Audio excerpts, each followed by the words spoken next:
Okay, so a circular baseball has been positioned symmetrically on a Cartesian plane as shown in the diagram. The ball has a shape that can be generated by rotating the curve about the y-axis for 4x 7.6. The bowl is being filled with a liquid at a rate of 7 pi centimeters cubed per second. So then we know that this one here is going to be your rate of a volume with respect to a time. Determine the rate at which the depth of liquid is increasing when the depth of liquid reaches 1/3 of the height of the bowl. Okay, so let's just get started. So the first thing I'm going to do is I'm going to state my formula for volumes rotated about the y-axis. So that is equal to pi BA for our function, and because it's about the y-axis, it means we need to make y the subject. So that's our formula that we're going to be using. We're going to get the equation in this form first. So y equals 4/8 minus x minus 1. I'll take the 1 over. Then I'll switch the position of these two. And that's going to give me, now I'll take the 8 over by subtracting 8. And then the last thing I'll do is x is equal to 8, positive 8, because this will come over and change all the signs, minus 4 over y plus 1. So now I can substitute this into my volume formula. Now this is a little bit sneaky because it makes you want to integrate it, but we don't actually need to integrate this at all. This is a question about rates of change, so we're looking at the derivatives of things. So I've got this now as my expression, and you'll notice that I put 0 in because the bowl starts here at 0 and we're going up to some max height up here. So the next thing that I'm going to do is I'm just going to state the rate of change then. If this formula gives me the volume, then dV over dt is going to be this thing, but not integrated. So I'm going to rewrite this again, but without this. So pi bracket 8 minus 4 over. Now I'm going to replace y with h, because when I substitute into this, if I had found the volume that way, then I would have a h there, not a y. Okay, so this is our rate of change of the volume with respect to time. So now I've got a volume with respect to time. Sorry, that's not volume with respect to time. That's volume with respect to h, because that's the letter that we're using in here. Okay, so now we're going to look at what we have and what we want. So now I've got dV over dH, I've got dV over dt, but what I actually want is the height of the bowl with respect to time. So in order to get that, I need to think about what needs to cancel here. I need to be left with a h on the top, so this one needs to be dH over dV times dV over dt. Remember, our goal is to cancel these out, so that's what we're left with. That means that to get this one in that same form, I need to flip my fraction.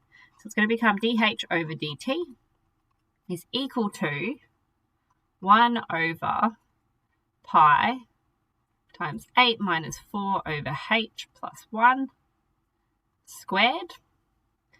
And then that's multiplying 7 pi. So the next thing I'm going to do, I'm going to cancel these, and I'll rewrite this with this up here just to make things a little cleaner. So dH over dt, the height with respect to time, is equal to 7 divided by 8 minus 4 over height plus 1. Okay, so I would be able to find this now if I had a height to substitute in there. But I don't yet because I haven't substituted that in. What I do have is this domain here. So if it's going between 4 and 6, it means from this curve to here, and that's like, you know, the area that curve can be made by, whatever. So if I substitute in 7.6 into this function over here, I'll find that coordinate there, which would tell me what the maximum height could be. So let's do that now. So we're going to let x equals 7.6 to find the max height.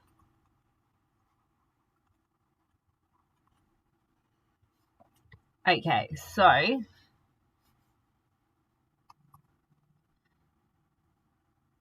y equals 4 over 8 minus 7.6 minus 1. So that's 4 over 0.4 minus 1. So you might remember that 0.4 is equivalent to 4 over 10. So really I've got 4 divided by 4 over 10, which means that I use my old KFC, keep it, flip it, change it. So when I do that, these 4's will cancel and I'll just be left with 10. So it'll become 10 minus 1, so y is equal to 9. So this thing has a max height of 9, but we only want a third of that. So we want the required depth to be a third.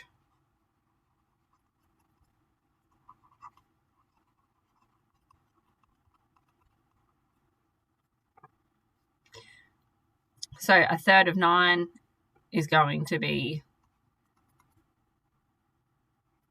third times 9 is going to be equal to 3. So now down here, I'm going to let h equal 3.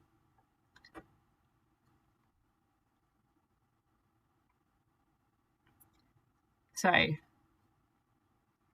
dh over dt is equal to 7 over 8 minus 4 bracket, divided by bracket, 3 plus 1 bracket, close it off, that should still be squared, that should still be squared.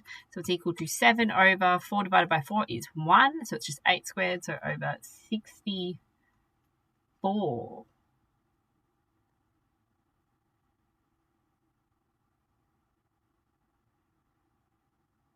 Okay, and now let's see if there are any common factors so we can simplify this fraction.